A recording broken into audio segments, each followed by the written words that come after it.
When I lock in my mind, I lose sense of the time. On this journey I find, I turn water to wine. I tune into the soul, then I find my bliss. Turn lead to gold, it's the alchemist. What's going on, world? It's your boy Gemini Brown here, back with another episode of Kicking Knowledge. Today, we'll be talking about Mercury Retrograde and the power of sacrifice.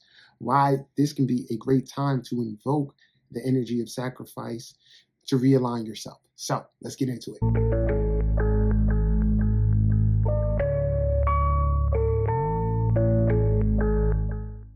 So this question about sacrifice is one that I kind of get often, and I want to remind you guys to take advantage of my Ask a Question service, which you can find at GeminiBrown.com.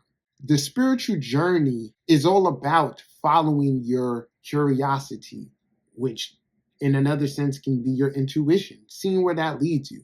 It's like, shit, I woke up today not knowing this particular piece of knowledge, and now I do, okay? You then have a choice. Do I explore this more or do I let it fly in the wind? My Ask a Question service is one that encourages you to ask whatever is on your mind or whatever's been on your mind throughout your journey. Maybe you want to know how to do something better.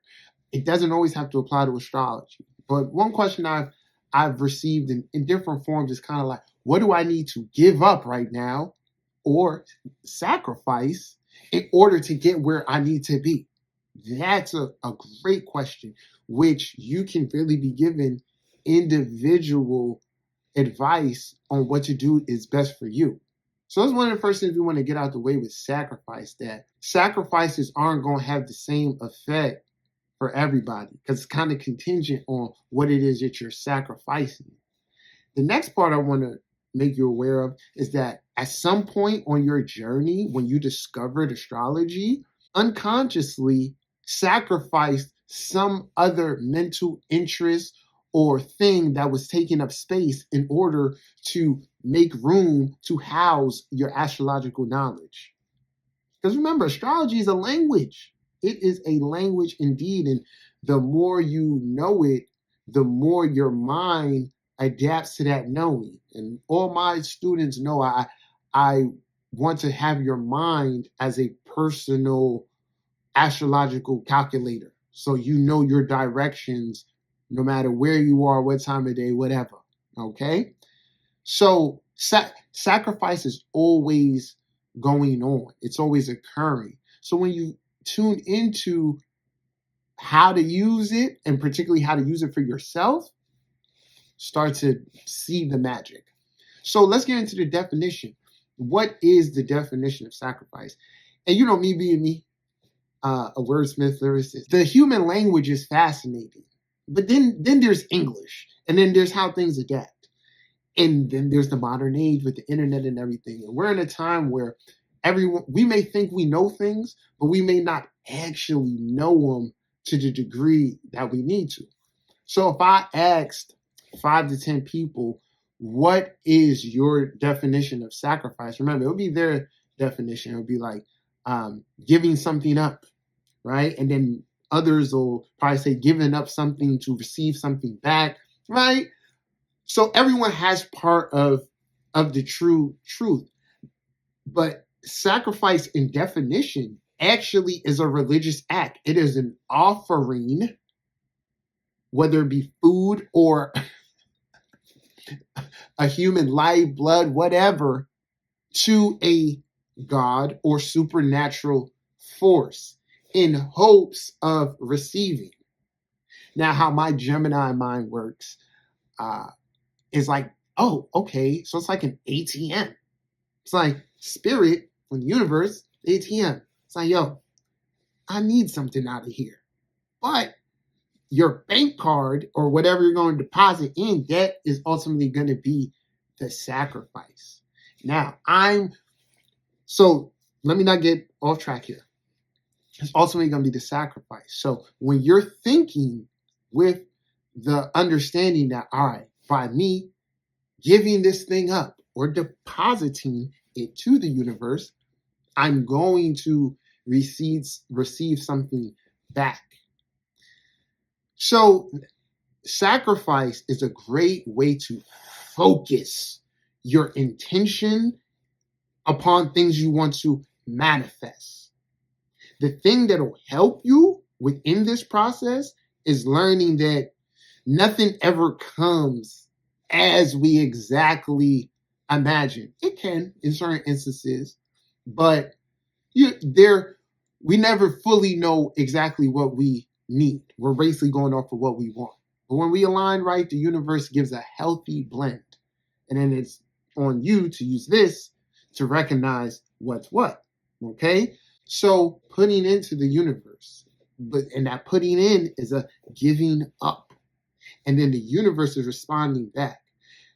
Now I'm also going to show you how else my mind works in this way. So sacrifice can be correlated to different things, right? But if we're focusing on the spiritual journey, and we don't want to just go out here killing humans and shit, right? What's another form of sacrifice or way we can connect with the divine, aka ourselves, even more? And that is fasting. Fasting is a great way to conjure up the energy of sacrifice. I think many of us, especially in this modern day age, know we do not need to eat as much as we eat. At this point, we are living off of pure luxury. Okay? The fact is, the body can go times without food. And in fact, after 72 hours, your body goes into a state of, I believe is, I don't want to say it wrong, but y'all know the word, it starts to decay. Goes into that state and starts feeding off of itself and reworking itself. It's rather magical. And that happens when you sacrifice what? The putting in or the ingesting of things into the body. So by me not putting things into this body, the body is responding in this way in which essentially it's cleansing itself or energetically making room to attract more or vibrate into the correct direction it needs to. All right? I want to apply this why sacrifice is a great time right now with Mercury Retrograde. This is occurring in Aries. It is Aries season. First sign of the zodiac, we're here, eclipse season, all of that. Aries is about strengthening our sense of self.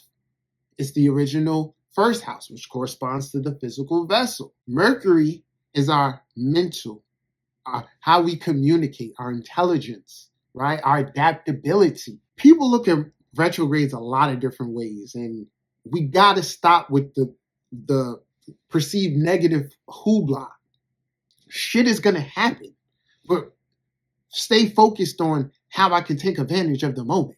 Retrogrades are times of keyword re, or the retro part, redoing, reassessing, reanalyzing. So when it comes to Mercury, this is a time to reprogram your intelligence, reprogram your connection towards skills, reprogram all things connected to the house, the sign, and an area in which this is sign in which this is occurring. Correspondences for Aries are endless, but some important ones are courage, action, willpower, exercise, physical activity. So when we put all this together, this Mercury retrograde period is a time in which we need to reorient how we show up for ourselves, how we attack the world, how we go after the things that we want, and most importantly here, how we confront our fears. What you learn from Aries is what I said, is courage. And then with that comes relentlessness, passion, and confidence in what you're capable of. But in order to know what you're capable of, you have to test it out. You have to push the limit. Okay? So then coming back to sacrifice, in the simplest sense, sacrifice makes you stronger because you're giving something up, which is going to be very uncomfortable. So I really wanted to share with you guys to let you guys know I live this life. But as of now, I'm not really that guy who's blogging everything about their life. But I come here to bring you the real on the journey and everything, right? But I'm a Virgo moon, Virgo rising. We are about the work. So when I'm talking about things like fasting and all of that, these are things throughout the years that I've had to learn how to implement into my journey. And I feel good. I've shared it with my best friend, and he's also worked it into his life. And on some Libra shit, that's a good way of like holding yourself accountable and things of that nature. Sacrifice and even fasting, which is a form of it, it makes you stronger because you have to go through discomfort. Anybody who's ever taken class with me, worked with me closely, knows I do a thing called the cardinal cleanse, where I cleanse every cardinal season. Why? It's the beginning of seasons and just a good flow of, reprogram body and staying in alignment. Currently, I'm a couple days into a cleanse, and I've given up particular things just to eat cleaner, and also you just need to refrain from things every now and then to really enjoy them more. So all my coffee drinkers know, when you drink coffee and then you take a break from it, you're gonna get a headache. That's just the science of it. That's just how it goes, right? So needless to say, I knew this thing was gonna come, and then it came. And whenever I'm in that moment of uncomfortableness, mentally I'm telling myself, I knew this was gonna occur. So like here it is now. And ultimately, you're gonna go through it. So I'm here to let y'all know here, easing into my cleanse, it's uncomfortable.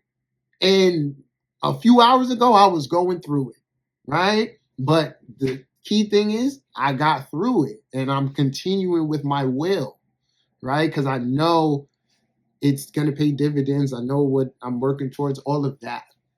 But the key thing I want to focus on here is the uncomfortability, because it's as uncomfortable as I was a few hours ago. I just feel so happy to be like feeling better or normal. But I know that it's a process the body has to go through. So as you get older and you keep going through these retrograde cycles, y'all, instead of coming at them with fear, because it's very much a turnoff. It's very much a turnoff to hear people. And I'm a student of the mind, so I know everyone's kind of regurgitating these thoughts. But to anybody out there sharing messages, put some optimism on the message. Put some practicality on the message, or you just missed the mark. So just a reminder, this Aries retrograde, above all, is a time to reorient the way in which you show up for yourself and how your avenues of strength.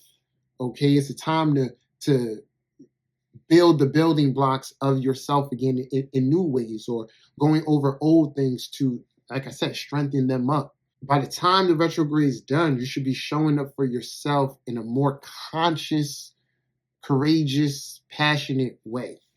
Okay, back to what I'm saying. There's a part. So with this idea of sacrifice, ultimately, it's going to be painful, uncomfortable, but there's a reward. There's a reward. And when you're really working with the universe, you will see your reward. So applying this back to the eclipse, y'all, if them relationships that need to go, pack them up. Pack them up so you could get to what's waiting for you, because it's a lot better than what it was. The fact is, during Pluto and Cap, relationships were allowed to be lived, like personal relationships were meant to be lived out of alignment. It was kind of the era of like a gold digging mentality. People wanted to get with people, not just in romantic sense, of social wise, that can do something for them, that could bolster their status. It's just facts. But now that Pluto's in Aquarius, your values need to be aligned. You need to know that if you need to sacrifice people, God forbid, that y'all both on that same accord.